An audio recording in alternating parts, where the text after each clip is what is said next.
सूर्याय। नमस्कार, मैं आलोक पांडे, कमिश्नर टूरिज्म गुजरात।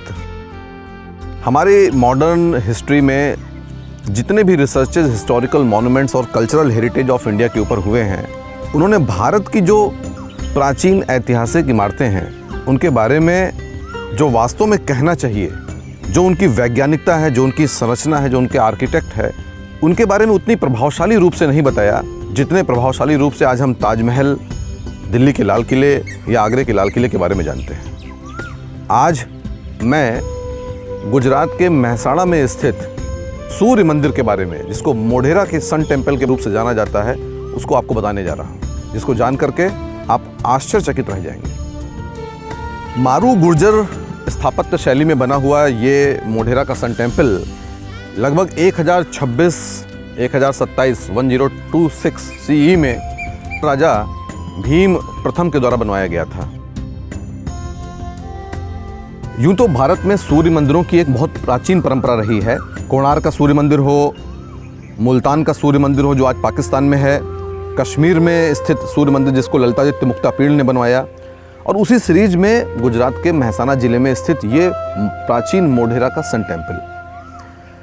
इस सन टेम्पल की एक सबसे महत्वपूर्ण विशेषता ये है कि जिस स्थान पर मैं खड़ा हूँ ये एक सीधी रेखा दिखा रही है, और सीधी रेखा इस तरीके से दिखा रही है कि ये सीधी रेखा ट्रॉपिक ऑफ कैंसर है, यानी 23.5 डिग्री नॉर्दर्न हेमिस्फीयर। आज हमारे पास GPS टेक्नोलॉजी अवेलेबल है। हम जब चाहें तब ये मालूम कर सकते हैं कि हम जिस स्थान पर खड़े हैं उस स्थान के कोऑर्डिनेट्स क्या हैं। लेकिन आज से लगभग 1200 वर्ष पूर्व किस तरीके से ट्रॉपिक ऑफ कैंसर को, यानी सन किस तरीके से यहाँ तक आता है और उसके बाद उत्तरी गोलार्ध में उत्तर की तरफ नहीं जाकर के यहीं से नीचे की तरफ चला जाता है। हम जानते हैं कि 21 जून विश्व का सबसे लंबा दिन होता है उत्तरी गोलार्ध में, और इस महत्वपूर्ण विशेषता को, इस महत्वपूर्ण वैज्ञानिकता को हमारे जो प्राचीन आर्किटेक्ट्स थे उन्होंने बहुत ही अच्छी तरीके से समझा था और उसी लाइन में इस मंदिर का निर्माण किया था। ये नृत्य मंडप से होता हुआ पीछे की तरफ गर्भगृह की तरफ जाता है, और गर्भगृह में माना यह जाता है कि 21 जून को जो पहली रे पड़ती है वो रे सीधी गर्भगृह में स्थित भगवान सूर्य की जो प्रतिमा है, और उस प्रतिमा के मुकुट के ऊपर एक मणि लगी थी, जिस मणि पर वो रे जब टच करती थी तो वो पूरा का पूरा गर्भगृह जगमगा जाता था। अब आप समझिए कि हमारे प्राचीन वास्तुकारों को न केवल खगोल का ज्ञान था, बल्कि उस ज्योमेट्री की इस तरीके से उन्होंने रचना की थी जिससे कि ये 21 जून की जो घटना है वो घटना सीधी 180 डिग्री की लाइन में हमारे पास आज इस मंदिर के रूप में सुरक्षित रखी है।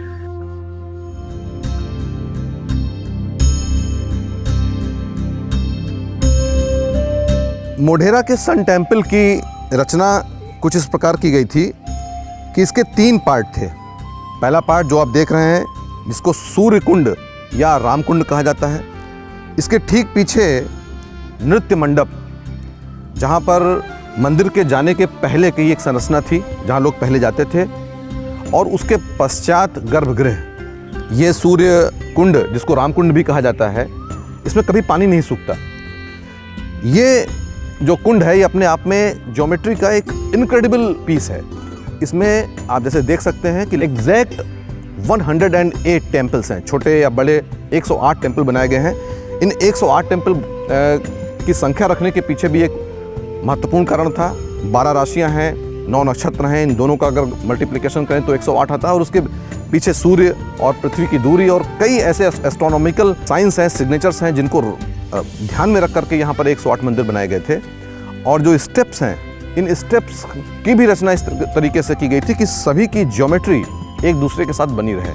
माना यह जाता था कि जब भी कोई यहाँ पर डिवोटी आता था वो पहले कुंड में डिप लेता था, नहाता था, क्योंकि इसमें जब ये इसकी रचना हुई थी तो इसमें 7 समुद्रों का और कई नदियों का पवित्र जल यहाँ पर लाकर डाला गया था। मंदिर का दूसरा भाग ये नृत्य मंडप है, और नृत्य मंडप और गर्भगृह दोनों मिलकर के अपने आप में एक कैलेंडर है। आज हम भारतीय ग्रेगोरियन कैलेंडर को मानते हैं जो राजा ग्रेगरी ने बनाया था, लेकिन इस कैलेंडर के बारे में अगर आप देखें तो इसमें प्रतीकों के माध्यम से इतनी अच्छी तरीके से दिनों महीनों के बारे में बताया गया है। उदाहरण के तौर पे ये जो 52 पिलर्स हैं इस नृत्य मंडप में, ये 52 पिलर 52 हफ्तों के बारे में इशारा करते हैं। और ये जो आप हाथियों की सीरीज़ देख रहे हैं, इनकी टोटल संख्या 364 है।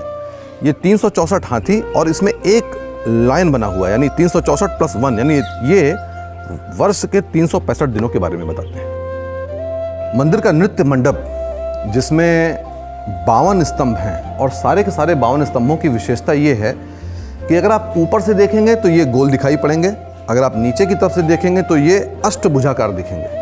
ये रावण और सीता के बीच की वो कहानी जिसमें सीता हरण हुआ। ये माँ सीता हैं, भिक्षा दे रही हैं। ये लक्ष्मण रेखा है, ये रावण है जो भिक्षा लेने के बाद पुष्पक विमान में माँ सीता को लेकर के जा रहा है। इसी तरीके से रामायण का एक दूसरा, जिसमें हनुमान अशोक वाटिका में अशोक के ऊपर बैठे हैं, नीचे माँ सीता बैठी हैं, और ये त्रिजटा नाम की राक्षसी जो विभीषण की बेटी थी, वो माँ सीता को सांत्वना दे रही है। मंदिर में जो नक्काशी की गई है उसका एक बहुत ही सुंदर उदाहरण इसकी छत में दिखाई पड़ता है। ये देख करके आपको ऐसा नहीं लगता कि जैसे कि किसी घड़ी का डायल बना दिया हो, और इसके बीच का जो एक संरचना है वो भी ये बताती है कि जैसे कोई चीज़ लटकने के लिए बनाया गया हो। मंदिर की दीवारों पर और स्तंभों पर ही नहीं, बल्कि छतों पर भी जो स्कल्पचर्स हैं वो महाभारत और रामायण की कहानियाँ बताते हैं। जैसे यहाँ पर आप देख सकते हैं कि भीष्म अर्जुन के बाणों से आहत होकर के जब सरशैया पर गिरे, तो उसको बहुत ही सुंदरता के साथ यहाँ बनाया गया है। ये जो स्कल्पचर है, इसमें नीचे अर्जुन बैठे हैं और अर्जुन अपने बाण से ऊपर मछली के ऊपर निशाना लगा रहे हैं, जो द्रौपदी के स्वयंवर के बारे में बताता है। रामायण की एक दूसरी कहानी भी यहाँ पर इस प्रस्तर के स्तंभ में बताई गई है, जिसमें भगवान राम लक्ष्मण को अपनी गोद में लेकर के बैठे हैं। लक्ष्मण मूर्छित हैं और हनुमान संजीवनी लेने के लिए जा रहे हैं। इन स्तंभों में भीम के द्वारा अश्वत्थामा नाम के हाथी को मारना, भीम और दुर्योधन के बीच का गदा युद्ध, और भगवान कृष्ण के बताने के पश्चात भीम द्वारा दुर्योधन को किस तरीके से हराना, ये सारी चीज़ें उत्कीर्ण हैं। इनफैक्ट हर स्तंभ में कम से कम 25 से 30 कहानियाँ हैं, जो छोटी छोटी कहानियाँ रामायण और महाभारत से संबंधित हैं। मैं इन सबको आपको नहीं बता सकता। इन सभी को देखने के लिए आपको महसाणा में, गुजरात में और पर्टिकुलरली सन टेम्पल में आना ही होगा। ये जो मंदिर का टूटा हुआ भाग आप देख रहे हैं, ये गर्भगृह है।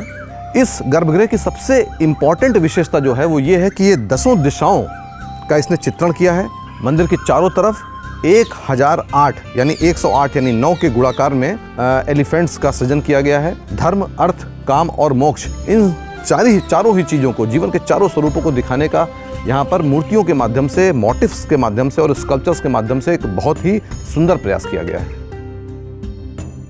धर्म का प्रतीक तो ये मंदिर है ही, साथ ही साथ काम की जो भी संरचना यहाँ दिखाई पड़ती हैं वो भी बड़ी वैज्ञानिक हैं। और जो ये एक संरचना दिखाई पड़ रही है, ये बता रही है कि चाइल्ड बर्थ जल के अंदर हो रहा है। अगल बगल जो लोग खड़े हैं वो उस बच्चे को पैदा होते ही बाहर निकालते हैं।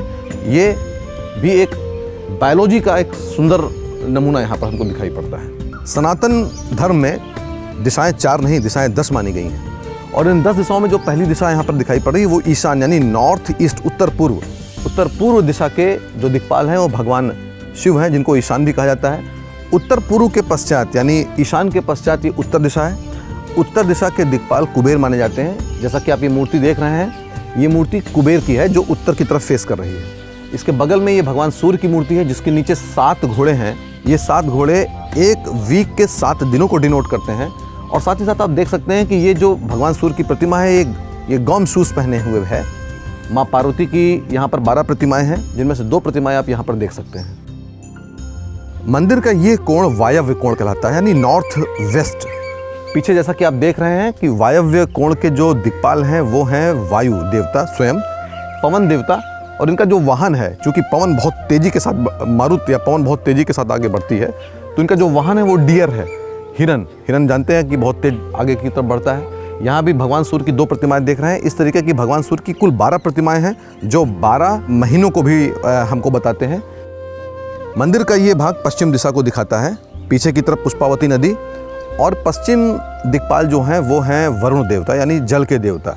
आप देख सकते हैं मंदिर में जो वरुण देवता की मूर्ति है उसके ऊपर एक जलेबी ऐसी घुमावदार संरचना है। ये वास्तव में मेघ यानी बादलों की संरचना बनाई गई है। पत्थर पर बादलों की संरचना बनाना ही अपने आप में बहुत कठिन है, लेकिन ये बताता है कि पश्चिम दिशा की तरफ, इसी तरफ पुष्पावती नदी का जो जल भंडार है वो भी है, और ये वरुण देवता। आज हम भारतीय फेंग शुई कह के चाइनीज़ टेक्नोलॉजी के पीछे पागल हैं, लेकिन आज से 1200 वर्षों पूर्व वास्तुकला का और ग्रह दिशाओं का बोध कराने की जो संरचनाएं ज्योतिष के माध्यम से मंदिरों में हमारे यहाँ थीं, उस टेक्नोलॉजी को देख करके हमको गर्व की अनुभूति करनी चाहिए। मंदिर का ये दक्षिण पश्चिम कोना है जिसे नैऋत्य दिशा कहते हैं। नैऋत्य दिशा को दिखाने के लिए ये दिक्पाल जो है भगवान नैऋत्य, जो भगवान शंकर के दूसरे अवतार माने जाते हैं। आप देख सकते हैं इनके पूरे शरीर पर सांप और नाग विचरण कर रहे हैं, जो ये बताता है कि भगवान शंकर के ही दूसरे अवतार हैं। साथ ही साथ ये भगवान विश्वकर्मा की मूर्ति भी यहाँ पर एक विलक्षण मूर्ति है, जिसमें उन्होंने अपने लेफ्ट हैंड में एक मेज़रमेंट ले रखा है। और अगर आप कायदे से देखें तो मेज़रमेंट के ऊपर जिस तरीके से आज हम स्केल में सेंटीमीटर, इंचेस और मिलीमीटर्स को हम दर्शाते हैं, वो उनके उस स्केल में दिखाई पड़ रहा है। ये भी भारतीय वैज्ञानिकता, भारतीय मेज़रमेंट पद्धति, भारतीय इंजीनियरिंग का एक शानदार उदाहरण है। दक्षिण दिशा की तरफ आज भी भारतीय गांवों में अगर आप जाएं तो लोग कहते हैं कि दक्षिण दिशा की तरफ पैर करके नहीं सोना चाहिए, क्योंकि ये अधोगति यानी मृत्यु की तरफ इशारा करता है। इसलिए यहाँ के जो दिक्पाल हैं वो भगवान यम हैं, जो मृत्यु के ही देवता माने जाते हैं। मंदिर का ये दक्षिण पूर्व दिशा, जिसको हम आग्नेय कोण भी कहते हैं। अनपढ़ से अनपढ़ भारतीय महिला भी अपना जो किचन बनाती है, गाँव में आप चले जाएँ देखें तो वो दक्षिण पूर्व के कोने में ही बनाती है, क्योंकि माना जाता है कि यहाँ पर अग्नि स्थापित है। यहाँ जो दिक्पाल आप देख रहे हैं, ये दिक्पाल भगवान अग्नि है। इनकी दाढ़ी और इनके मुकुट में जो अग्नि की फ्लेम्स दिखाई पड़ रही हैं, वो बताती हैं कि ये अग्नि देवता हैं। इनका वाहन भेड़ है, शीप आप सभी जानते हैं कि उसके ऊन होते हैं, ऊन के चलते गर्म होता है और उसी को पहन करके हम गर्मी का अनुभव करते हैं, इसलिए उसके वाहन को शीप के रूप में यहाँ पर बताया गया है। तो बहुत ही व्यावहारिक और वैज्ञानिक पक्ष है भारतीय सनातन परंपराओं का। साथ ही साथ जो सबसे अद्भुत चीज़ है और भारतीय ज्ञान परंपरा का वाहक है, वो यहाँ पर ऊपर की तरफ वीणा वादिनी माँ शारदा, माँ सरस्वती का एक जो चित्र जो सबसे ऊपर रखा गया है, ये बताता है कि भारतीय बाकी सब चीज़ों को तो ध्यान देते ही थे, लेकिन सबसे ज़्यादा अगर ध्यान देते थे तो वो ज्ञान पर देते थे। और ये हमारा दुर्भाग्य है कि अलाउद्दीन खिलजी जैसे दुर्दांत, क्रूर, धर्मांध और अनपढ़ व्यक्ति ने इस सुंदर इनक्रेडिबल उदाहरण को बिना कुछ जाने समझे ध्वस्त कर दिया। और हिंदू परंपरा के अनुसार एक जो टूटा हुआ मंदिर होता है उसमें पूजा नहीं की जाती, इसलिए आज इस मंदिर में हम पूजा नहीं करते।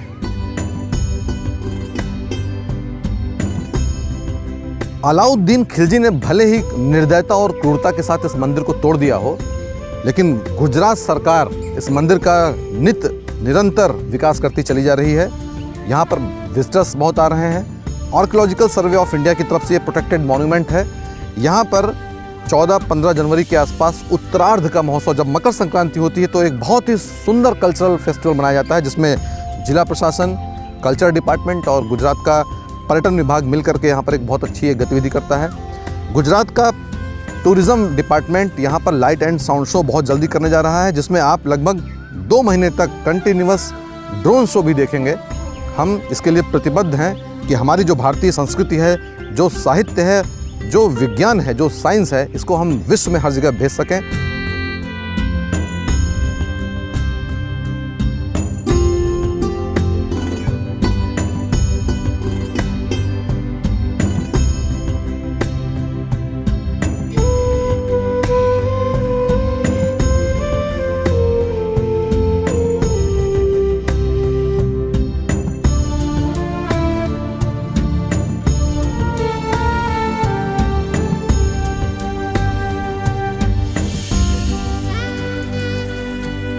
मैं आलोक पांडे, कमिश्नर टूरिज़्म की हैसियत से आप सभी को यहाँ पर इनवाइट करता हूँ। आप आएँ, अपनी आँखों से इस इनक्रेडिबल क्रिएशन को देखें।